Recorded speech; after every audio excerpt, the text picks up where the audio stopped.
नमस्कार मेरे प्यारे बच्चों आज मैं लेकर आई हूँ कक्षा छठवीं की पाठ्य पुस्तक सुलभ भारती से पाठ 8। पाठ का नाम है जन्मदिन। आप सभी का भी तो जन्मदिन होता है, तो चलिए आज जन्मदिन पाठ पढ़ते हैं। बच्चों, इस पाठ के लेखक हैं प्रेम स्वरूप श्रीवास्तव जी। तो सबसे पहले इनके बारे में जान लेते हैं। उनका जन्म हुआ था 11 मार्च 1929 में खरौना, जौनपुर, उत्तर प्रदेश में हुआ था। बच्चों ये 6 दशकों से साहित्य सृजन से संलग्न है और इनकी कुछ प्रमुख कृतियां हैं विविध बाल कहानियां और बाल नाटक, लेख और रूपक आदि।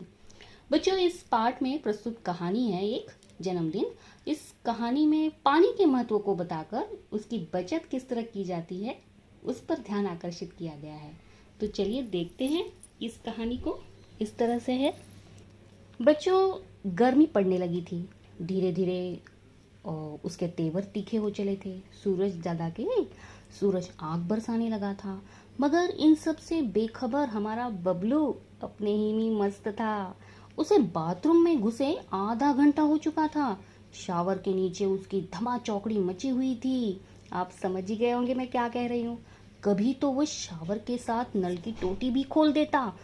अंत में माँ को ही चिल्लाना पड़ा, बबलू क्यों इस तरह पानी बर्बाद कर रहे हो? माँ, मैं ऐसा कुछ भी नहीं कर रहा हूँ, मैं तो बस नहा रहा हूँ। इस गर्मी में मेरा मन तो करता है कि घंटों नहाता रहूं। इस तरह से बबलू ने जवाब दिया। बबलू की इस आदत से उसके माता पिता दोनों परेशान थे। वो मंजन करते समय देर तक पानी बहाता रहता। स्कूल में भी उसे अपनी इस आदत के कारण डांट खानी पड़ती थी। वह वहाँ के नल की टोटी भी अक्सर खुली छोड़ देता था। एक पानी की ही बात नहीं थी, बिजली के साथ भी वो यही करता था। वह कमरे में ना हो तब भी पंखा खुला रहता, तो कभी कूलर बंद करना भूल जाता, कभी वह पढ़ते पढ़ते सो जाता, तब भी बल्ब जलता रहता। माँ को ही बुझाना पड़ता था। पानी हो या बिजली यानी कि ऊर्जा, दोनों का भंडार सीमित है। दुनिया के सभी लोग ऐसा करने लगे तो क्या होगा बताइए बच्चों। नहाना वहाना तो दूर, लोग एक घुट पानी के लिए भी तरसेंगे। बच्चों, लेकिन ये बात बबलू की समझ में बिल्कुल ना आती थी। माँ और पापा दोनों ही उसमें सुधार लाना चाहते थे, पर उन्हें कोई उपाय नहीं सूझ रहा था। उस दिन शीला मौसी की बेटी पूजा का जन्मदिन था। उन्होंने सबको खाने पर बुलाया था। शाम को सब उनके यहाँ पहुँच गए, पर बबलू को वहाँ पसरा सन्नाटा देख बड़ा आश्चर्य हुआ। क्या हुआ था देखिए बच्चों। मेज पर भोजन लगा हुआ था, गुब्बारे और रंगीन झालर भी सजे हुए थे, पर कमरे में बिजली की रोशनी नहीं थी। कूलर और पंखा भी नहीं चल रहे थे। केवल दो एक मोमबत्तियों का धीमा सा प्रकाश फैला हुआ था। सब गर्मी से परेशान नजर आ रहे थे। बबलू के पूछने पर शीला मौसी ने बताया कि गर्मी बढ़ जाने से बाहर तमाम जगहों पर बिजली का भार पड़ गया है, इसलिए कंपनी ने अपने यहाँ भी आज से कटौती शुरू कर दी है। आज कॉलोनी के इस ब्लॉक में कटौती हुई है, फिर बारी बारी दूसरे ब्लॉकों में कटौती करेंगे। इससे क्या होगा कि हम पूजा का जन्मदिन तो हंसी खुशी से मनाएंगे ही। फिर जन्मदिन का प्रोग्राम शुरू हुआ कार्यक्रम। फिर पूजा की माँ ने आरती उतारी और मिठाइयाँ बांटी। हैप्पी बर्थडे के बोल सभी के मुंह से निकल पड़े। धमा चौकड़ी के बीच बच्चों ने गुब्बारे फोड़े। सभी गुब्बारे और टॉफियों पर टूट पड़े। कुछ देर के लिए सब गर्मी की परेशानी भी भूल गए। कुछ देर बाद शीला मौसी बोली, अच्छा बच्चों, अब धमा चौकड़ी बंद करो, सबका खाना लग गया है, आओ जल्दी करो। सब खाने की मेज पर पहुंच गए। इस बीच बबलू को बहुत जोरों से प्यास लग गई, मगर शायद पानी न होने के सभी के गिलास आधे ही भरे हुए थे। बबलू एक घूंट में ही सारा पानी गटक गया, पर इससे उसकी प्यास न बुझी। फिर भी वो खाने में जुट गया। 2-4 कौर भीतर जाते ही उसकी प्यास और भड़क उठी। वो प्यास से बेचैन हो उठा। गर्मी अलग परेशान कर रही थी। वो पानी पानी चिल्लाने लगा, लेकिन पानी का जग खाली पड़ा था। शीला मौसी मुंह बनाकर बोली, क्या बताऊं बेटे, इस ब्लॉक की पानी की टंकी की सफाई हो रही है ना। कोई बात नहीं बच्चों, अच्छा बुरा तो होता ही रहता है।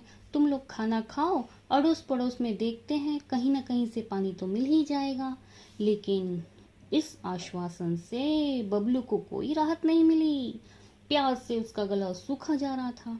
खाने का एक और भी गले से नीचे नहीं उतर रहा था। वो प्यास से छटपटाने लगा। आज पहली बार प्यास का अनुभव करने से तो उसे पानी मिलने वाला नहीं था। जैसे आज पानी को तो बबलू से अपनी बर्बादी का जी भरकर बदला जो लेना था। अब तो बबलू क्या तमाम बच्चों का धैर्य जवाब देने लगा था। तभी एक चमत्कार हो गया। अचानक बिजली आ गई। कूलर पंखे चलने लगे। कमरा बिजली की रोशनी से जगमगा उठा।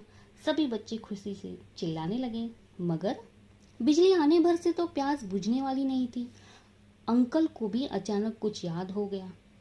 वे खुशी से बोल पड़े, अरे बच्चों, मैं तो भूल ही गया था कि बड़े वाले पानी के कूलर में पानी भरा हुआ है।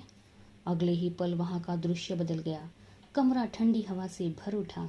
बच्चे बड़े सब ठंडे पानी के साथ चटपटे भोजन का स्वाद लेने लगे। बबलू की तो बाँछें खिल उठी। चलने से पहले शीला मौसी और माँ एक दूसरे को देखकर मुस्कुराए। इस मुस्कुराहट के पीछे छिपा रहस्य बबलू नहीं समझ पाया।